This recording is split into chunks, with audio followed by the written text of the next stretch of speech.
Hey, welcome to another episode of Legion Elite Motorsports. I'm your host, Isaiah. And on today's episode, we are going to continue with a little bit of story, what happened to the GSX and some of the new parts that came in. So, let's dive in. Okay, so continuing from last video, we actually took out the turbo manifold. We disconnected the power steering and alternator and oil pressure sensor at the bottom over here. We also took out the fuel rail, just basically preparing to drop the motor and tranny. I'm gonna take the transmission from the bottom. I'm gonna take the motor from the top and kind of take it from there. But let's show you some parts that we got in. So, on the hood, we have the turbo manifold and a beautiful stainless steel downpipe with the intake filter. And I'm not really sure why the turbo's red. Might be a different version of the 16G, maybe bigger. So that's that. And then we have a brand new oil pan that definitely had to get got. For a multitude of reasons. I've confirmed that the one that is on there is bent, all out of shape. So, better to get a new one. Next, one of the things I do have to put on the ordering list is the motor mounts. So, as soon as I took this motor mount off, it fell out. So that is not going to work, we're told. So we have to put that on the list. Next, the head and everything, we've already gone through that. That has not changed, so that's good. So let me show you something else. So this is just some of the things I've ordered. And basically, timing belt, intake and exhaust manifold gasket, including head gasket. Then we have the rod bearings, which are King coated bearings. These are the top-notch ones you can purchase. But we ran into a problem. I ordered the main bearings, Kings, and it's on back order. So we're waiting roughly about a solid month for that, so that sucks. And then, here are the pistons. So, let me tell you what ended up happening to these. So, everything was perfectly fine with the pistons and rods, except one, which I already took it off. Manly piston was ordered here, and you see there is some damage.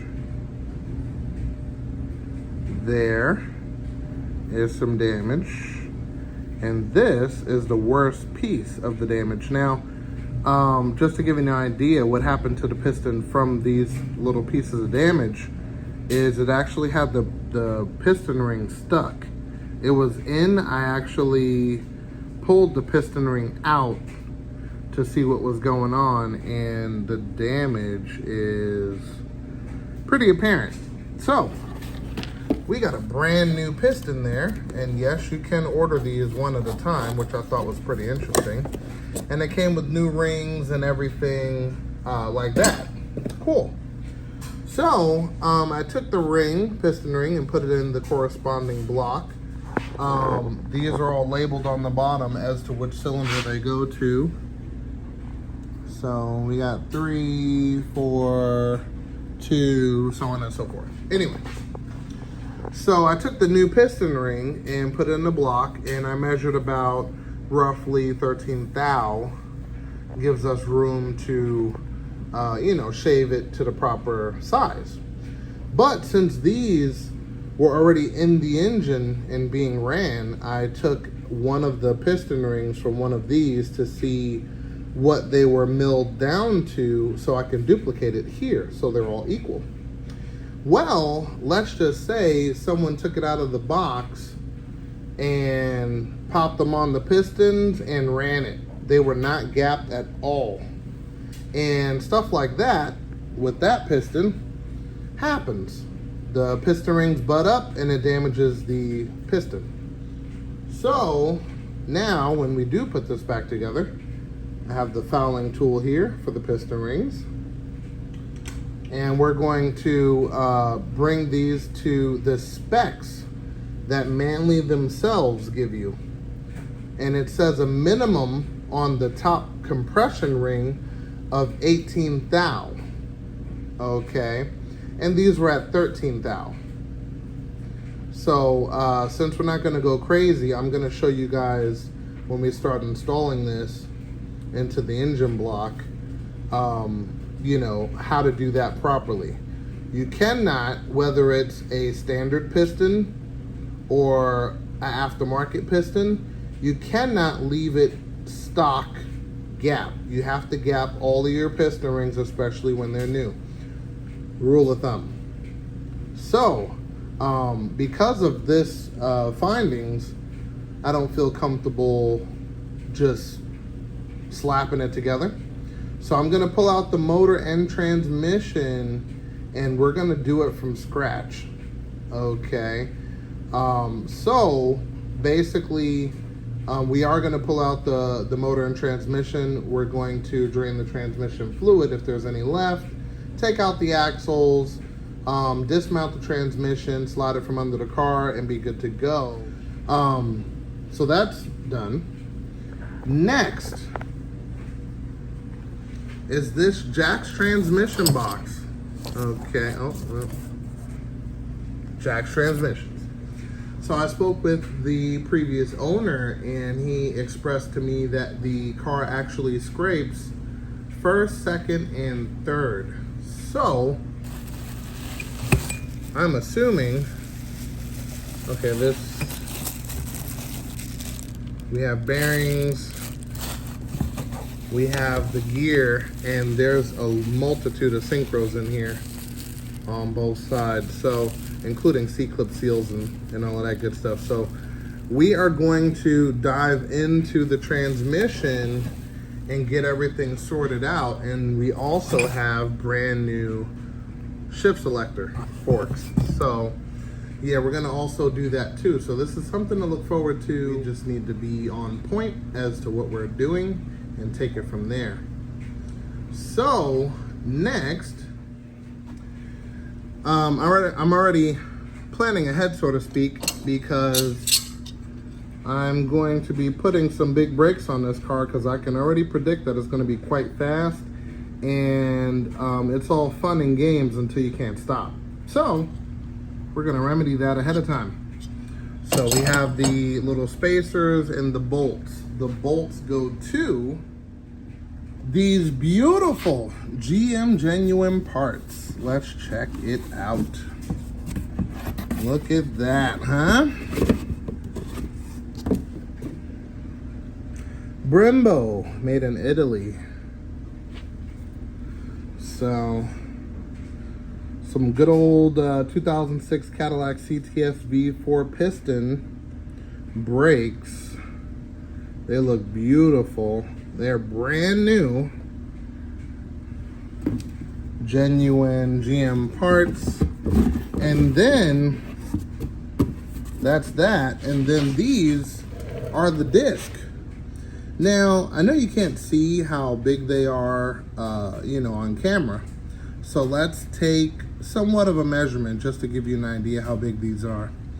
So this is a 2003 Mustang Cobra disc, right? These are 16 by 8-inch wheels. Take a look at this. That's how big this disc is. Okay, you see that? See it? No, you don't. Huge. Okay? So, these discs technically are 13 inches. They're 2 inches, or, well, 12.99. So call it 13 inches, right? So that's that, and we already have the hardware, the brake pads, all of that good stuff. We're not going to put that in yet because obviously the car's not even driving. But we are heading in the right direction to make some fun and power. So that's going to be good. Oh, including, sorry, I almost forgot. We are going to be using some Stop Tech brake lines. Now these are for the Cadillac CTS-V, so these are going to go in the rear. Then we're going to use Evo 8 brake lines, and then those are going to go for the front, which are these. So that's the way I'm going to be doing it. So yeah. Okay, and brakes that big, the minimum rim size is 17, and wouldn't you know it, these just so happen to be 17s. See, two upside down, but 225, 45, 17. So those will fit in there and cover the whole rim. It's gonna be nice. So planning ahead, of course. So next. All right, so we moved to nighttime because it peaked 106 degrees today, and that is just no good. So basically what we're gonna do is we're gonna take out the transmission, starting with the axles, draining the fluid, making sure everything is disconnected from it. We already got the shifter cables off. I have to get the speedometer sensor disconnected and whatever else sensors is connected to it, including the transmission mount. So we're going to get started on that. So let's start first by draining the fluid. So we're going to jack the car up, and we're going to see about getting these axles out and getting the 2 front wheels off. All right, so let's do that. Well,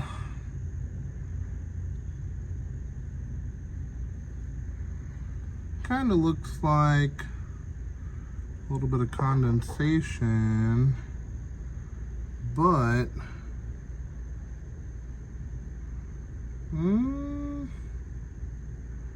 yeah.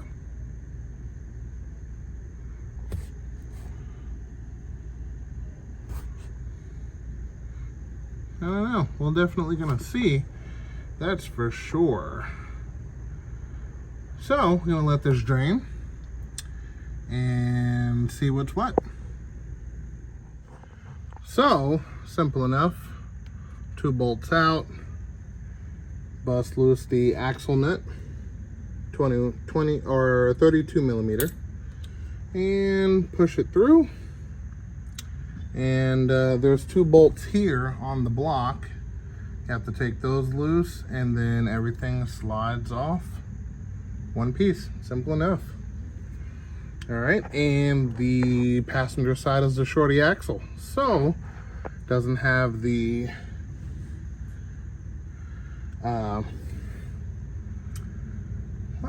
carrier bearing, I guess you can call it.